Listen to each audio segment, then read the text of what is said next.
Bapak, Ibu, Saudara-saudari yang terkasih dalam Tuhan kita Yesus Kristus, selamat pagi, selamat hari Minggu untuk kita sekalian. Kita berjumpa kembali dalam permenungan kita pada hari ini, Minggu tanggal 18 Oktober 2020, yang adalah Minggu biasa yang ke-29.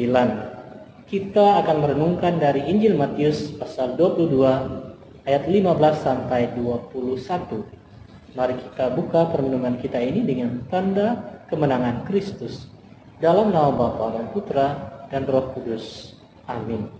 Sekali peristiwa, orang-orang Farisi berunding bagaimana mereka dapat menjerat Yesus dengan suatu pertanyaan.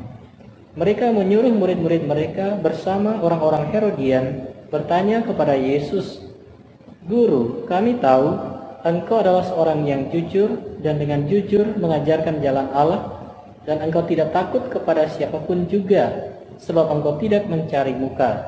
Katakanlah kepada kami pendapatmu, bolehkah membayar pajak kepada kaisar atau tidak?" Tetapi Yesus mengetahui kejahatan hati mereka. Maka ia lalu berkata, "Mengapa kamu mencobai aku, hai orang-orang munafik? Tunjukkanlah kepadaku mata uang untuk pajak itu." Mereka membawa suatu dinar kepada Yesus. Yesus bertanya kepada mereka, "Gambar dan tulisan siapakah ini?" Jawab mereka, "Gambar dan tulisan Kaisar." Lalu kata Yesus kepada mereka, "Berikanlah kepada Kaisar apa yang wajib kamu berikan kepada Kaisar, dan kepada Allah apa yang wajib kamu berikan kepada Allah." Demikianlah Injil Tuhan. Terpujilah Kristus. Bapak, Ibu, Saudara-saudariku yang terkasih dalam Tuhan Yesus Kristus, orang-orang Farisi selalu mencari upaya untuk menjatuhkan Yesus. Bacaan Injil hari ini juga menampilkan kepada kita bagaimana orang-orang Farisi mengajukan pertanyaan kepada Yesus dengan maksud untuk menjerat Dia, sehingga Yesus melakukan kesalahan yang membuat mereka bisa untuk mengajukan Yesus ke pengadilan untuk menerima hukuman.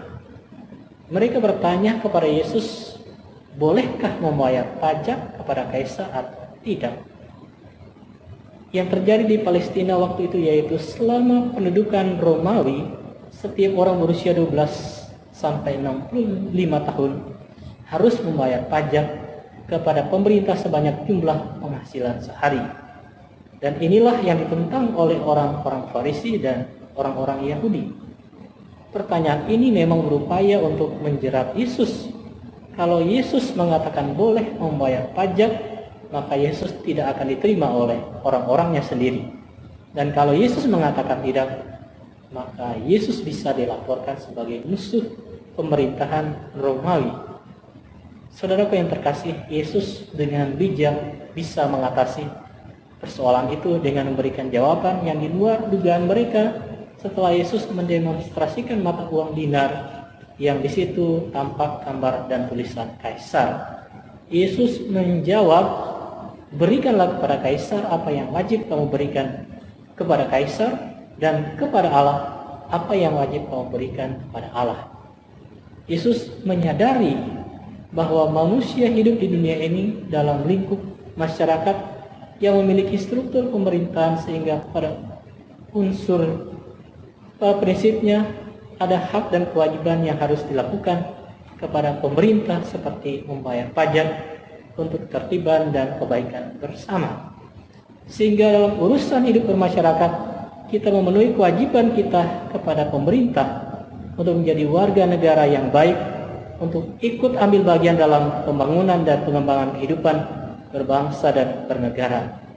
Demikian pula dalam hal hidup rohani, kita mempunyai relasi yang intim dengan Allah, sehingga ketaatan dan kesetiaan kepada Allah itu sangat penting untuk kesejahteraan hidup rohani kita, untuk keselamatan dan kebahagiaan jiwa kita.